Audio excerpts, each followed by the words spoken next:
Hi. I have a confession to make, and it's a very sad one, though. Yeah, and it all happened on Christmas Eve. On Christmas Eve, you know how it is with Christmas Eves and all. We've planned the Christmas so beautifully. The Christmas tree was erected, and my wife took the whole day off just to decorate it, putting the balls at the right places and the lights all working so strong. And it was supposed to be a romantic Christmas Eve, and I was looking forward to it. I mean, we've planned this whole thing for over a week, and I was just looking forward to it. So what happened was that I just came back from work. I had to rush to work in the morning, do some last minute touches, and then when I came back, my wife was Clara was eagerly waiting for me, and she couldn't wait for her to start the night because she has taken the whole day preparing.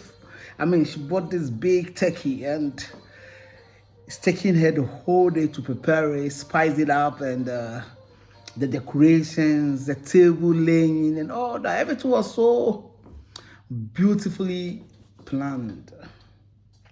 So when I came back from work, she just came to me, hugged me, fumbled me with kisses all over, and I was like, "Oh my God!" I just said, "Okay, hey, let me just rush to the shower, take a cool shower, and then we can start the evening." And she was so excited about it. So I rushed to the bathroom and then started showering. Then I heard her calling me. "Hey, George, George," she said. But I had water all over me, so I didn't go out at all. And then she went, not knowing my telephone, my mobile phone was someone that has just texted me. So she just wanted to bring it to me. But when she took the phone and then, you know, she read the first words, and so after some time, I just came back from the bathroom and I saw Clara sitting down there. I couldn't place her face. It was hollow and looking very horrible. I mean, I've been with Clara for a while, and I've never seen her looking this way. And all of a sudden, I knew there was something wrong. But what text could that be? I was like, I mean, so I just went, collected a telephone from her, and then I read the text, and I went, bam. I also went hollow. And this is how it all started. One text, just one text. And my whole life, yeah, my whole life was ruined. Just one text. The romantic evening that I have planned for over weeks all went down the drain, big time, bigger time. And I was like, I mean, it was like a dream. I couldn't believe that all of a sudden, a situation that could have been the best moment in my life just changed. All of a sudden, just changed because of one text. And I read the text and I couldn't believe that something like this should happen on Christmas Eve. I mean, just think about it.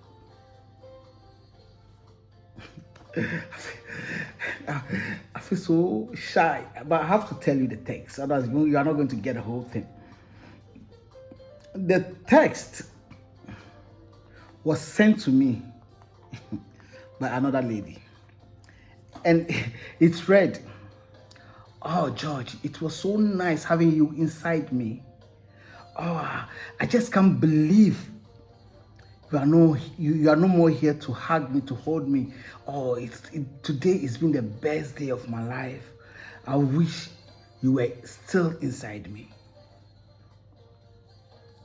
And Clara read all this on Christmas Eve. Yes, on Christmas Eve. So Clara just, for more than 5 minutes, she couldn't utter a word. She just sat there like an empty bottle, something. I mean, I couldn't even talk. So lamely, I just said, like the Nigerians used to say when they make enemies, it doesn't look like the way it seems. I wanted to say, and I was like, how can you say this? The thing is written there. I mean, she's not stupid. I mean, so I have to change. I couldn't just deny, because the thing is, you just can't deny. There are certain things, men, we can just, swerve. But this was so straight on, and I couldn't just say, yeah. So I just said, Clara, please, it's just this once. It's just this once. It was just by mistake. Just one stand, please. She didn't say a word. She didn't say a word. She was just sitting down. The face, I still couldn't place it. I mean, empty. And I was like, please, Clara, please, do forgive me. Like the Nigerians also say, to err is human and to forgive is divine. You know what I'm saying? So I was just saying all these foolish things to her. And I mean, not that this girl was somebody special. What happened? I went to the work today, and because it was Christmas Eve, there was no one there. But I was just there doing my work. And then this girl, Natalie, this girl has been flirting with me every now and then. From the beginning, I thought it was a joke. Anytime she sees me, "Hey, George, hey, how are you doing? Hey, Charlie, you have to take me out," and all that. I was just, "Oh, yeah, you always say take me out, but you can't." And we've been making these jokes every now and then. So this day, Christmas Eve, when she came, I was all by myself working on my computer, and she just came, sat on the table, started flirting with me, and one thing led to the other. Before I knew what was happening, I was messing up. I was messing up big time. And she was so excited about it, and I was like, so I thought everything was so okay.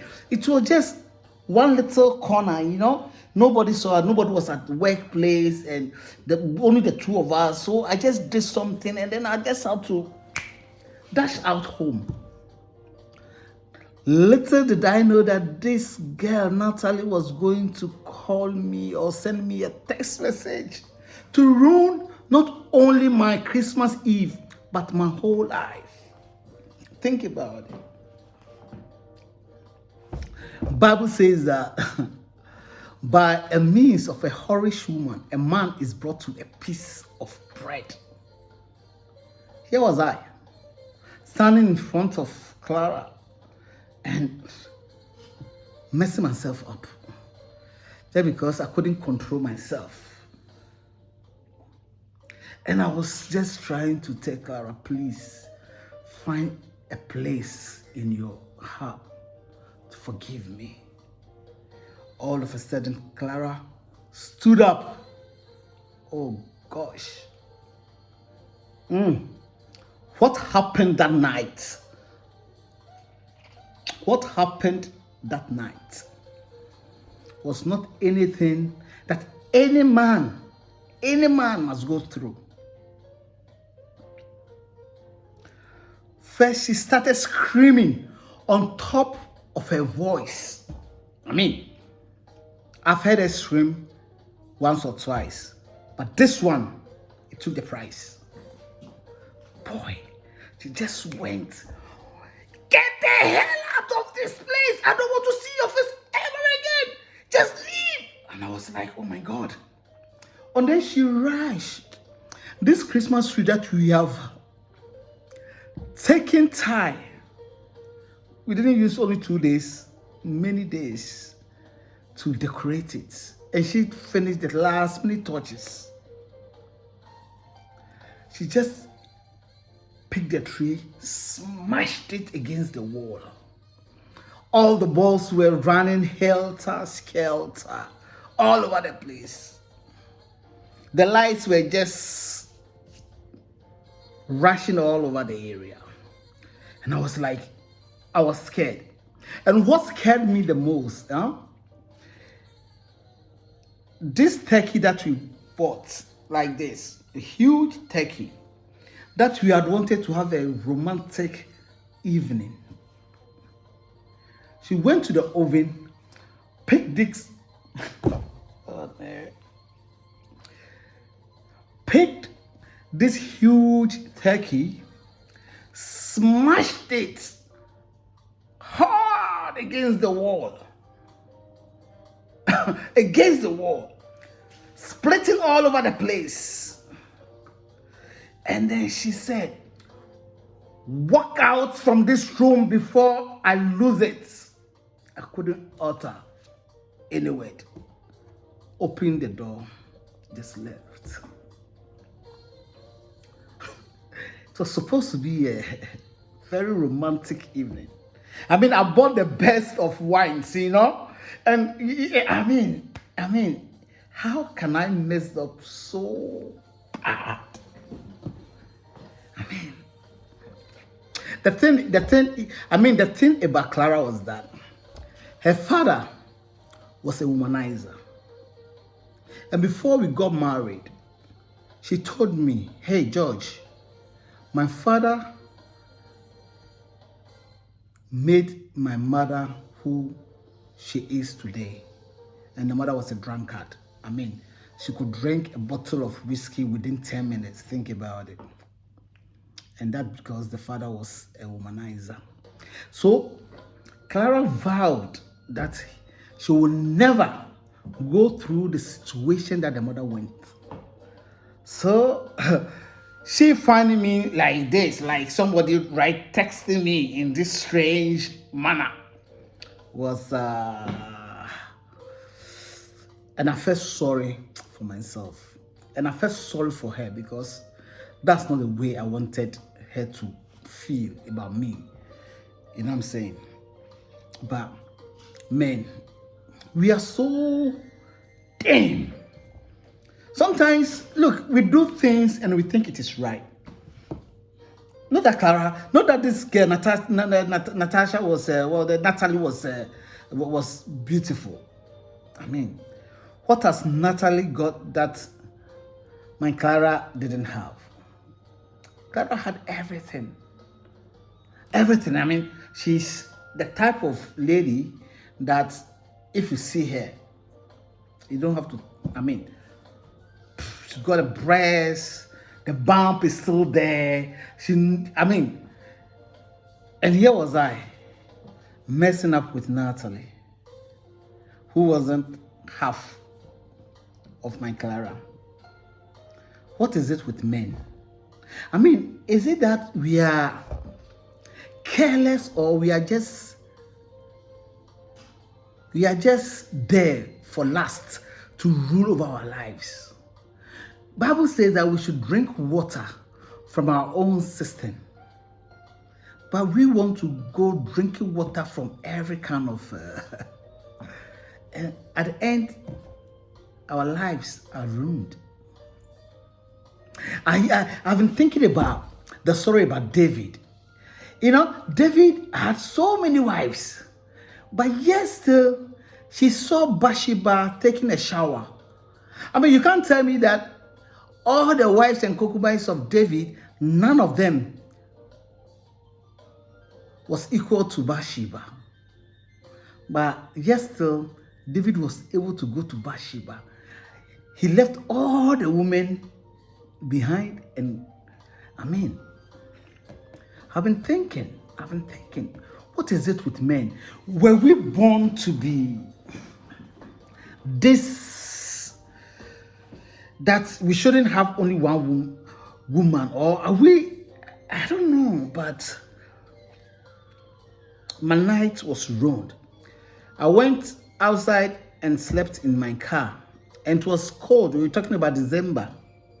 It was cold. And I felt so sorry for Clara inside, and I didn't know what to do. So, in the morning, I came knocking,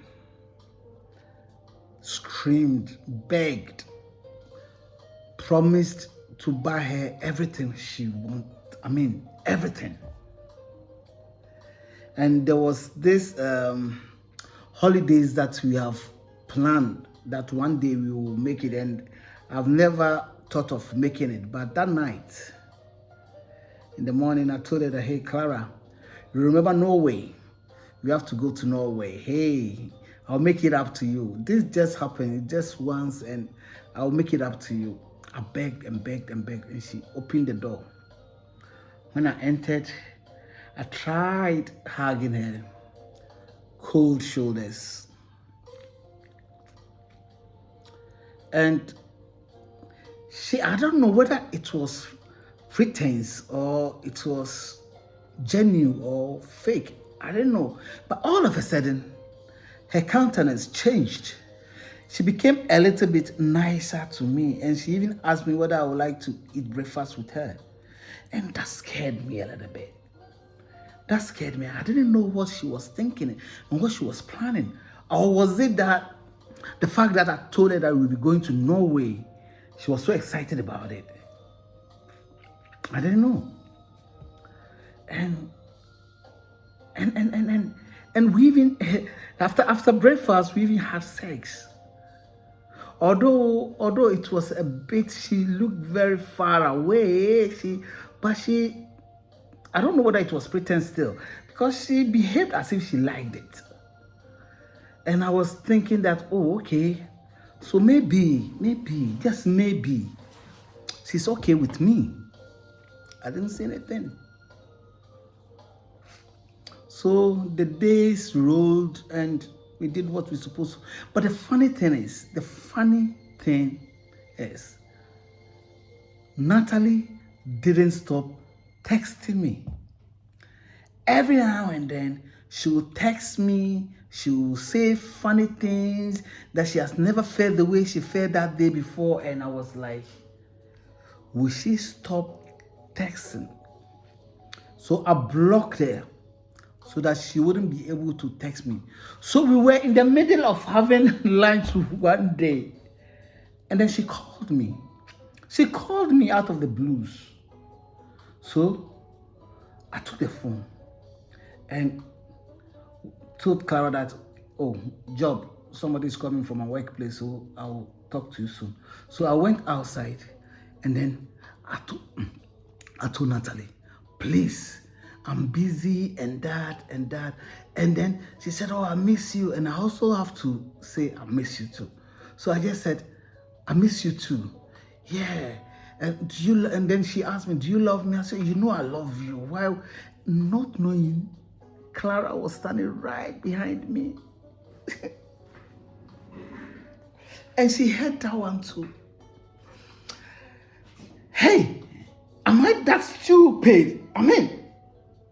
I thought they said once bitten, twice shy. But what is happening to me?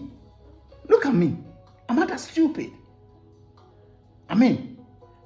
Men should be faster than the way I was behaving. But I don't know whether it was my destiny that I must die through the hands of Clara. She didn't say anything. She went back and sat down and continued drinking her wine. And I was like, didn't know what to say. So, and then Norway came on. We went to Norway. And then Clara was insisting that we should go and climb the mountains. And I told Clara, it's too cold. And we can say, oh, let's have some adventure in our lives. What I didn't know was that Clara had wanted to kill me there.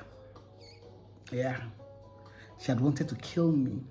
So, God have mercy. I don't know whether I should say God loves me. Because in this situation, how can God love you? I mean, how can He just love you? You went to a stranger to have sex with her, left your beautiful wife at home who has been planning the Christmas to make the Christmas a very holy one for both of you. It just went messing up, and you are saying that God should have mercy on you. I mean, does it work? Does it work that way? So we went to Norway, and then I had to give in. I had to go climbing mountains. From the beginning, it was okay because I just put on thick jacket and all. And so we climbed, and then we got to the top of the mountain. And then I was very scared because I didn't want to go for it. But Clara was already standing at the top of the mountain. And she was saying that, George, come. And for me not to look so stupid and foolish, I had to go up there. And then I stood up there trying to look down. And Clara came behind me. All she had to do was just to push me. And all of a sudden, I don't know whether it was God. I don't know. A woman started screaming behind us. Damn. And then Clara turned around and I saw her hand. I turned around and I saw her hand ready to just do the push. And then she said, oh, George, come, the woman is screaming. And I said, oh my God. Oh. So the lady who screamed was my savior. So this is how it happened. So men, is it necessary? Is it worth it for me to have done what I did? Just mess somebody's life miserably. Did she deserve what came? Would it have been okay if she had killed me because of what I did to her? The mother is now a drunkard and drug addict just because the father didn't stop looking in the skirts of other women. He always left the mother alone at home, and he went chasing other women. And the mother would be there with Clara alone in the house. And the mother just couldn't take it anymore. She started drinking alcohol, finding solace in a bottle. And Clara said she vowed never to have a womanizer as a husband. And here was I, totally messed up. Am I going to destroy yet another soul because of my foolishness? Am I going to, because of my last full life, going to make somebody a drug addict? Is it justified? Is it right for my behavior to cost somebody's life? Just keep asking myself. So, please, men, if a lady can do something, now sometimes we have fantasies. Men have fantasies. They want women to do things to them, like stranger things. And wives are wives, they don't want to go that low and all that, When you marry, you get to a point, your wife wouldn't be doing those things that she used to do when you got married in the first place, Things will change.